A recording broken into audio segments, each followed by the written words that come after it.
Hey, my friend, welcome to day number 17. We just went through John chapter 9 through 8, and John shows us how Jesus reveals who he is while the religious leaders grow more blind. And miracles provoke belief while others provoke resistance, and sight and blindness become spiritual categories.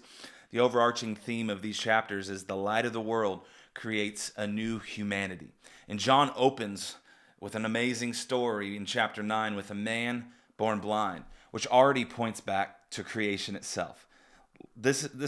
John loves the creation theme, loves the creation motif. Remember John chapter 1, my favorite chapter with my favorite verses. He loves creation, and he loves drawing that into these passages and these stories of Jesus. And this is not just someone losing their sight, but someone who never actually had it. That's what creation actually is, something from nothing.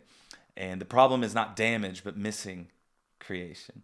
Jesus is about to do something only the Creator can do. And this story is about making what never existed exist.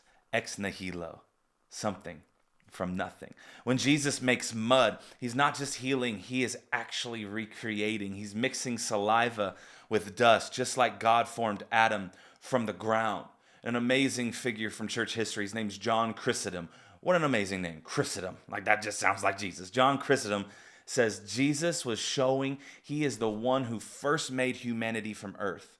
This is a quiet claim to divine identity through action. The miracle is a theology lesson in motion, and the mud isn't magic. As much as I love fantasy and magical novels, the mud isn't magic. It is a sign that creation is happening again. You got to remember, ancient people believed life could be transferred through touch and substance, and Jesus uses familiar healing forms, but he fills them with divine meaning. And the power is not the saliva or the clay, but in the one who is touching the dust. This is not superstition, it is incarnation. The man is told to wash in Siloam, which means sent. Love the Bible, man. Tying the healing to Jesus' identity, the sent one from the Father. Jesus is repeatedly called the one sent from the Father. The man must go to a place that literally carries Jesus' title. Like, that goes hard.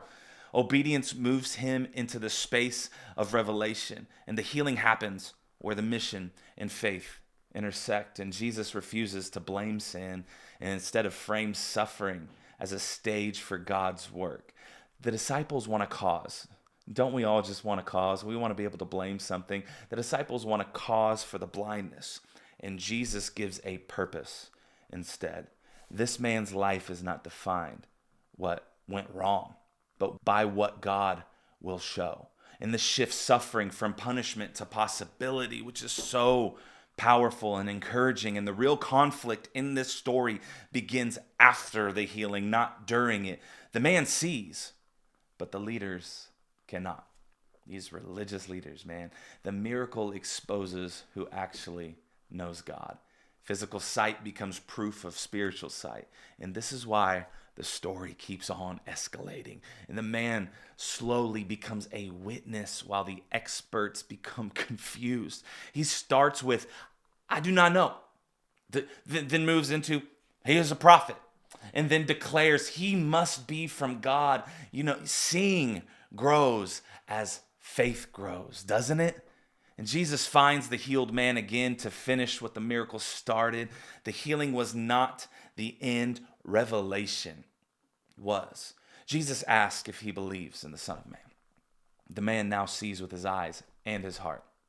Creation leads to confession. And ultimately, in John chapter 9, it shows us that Jesus did not just come to fix broken people, but to create new ones.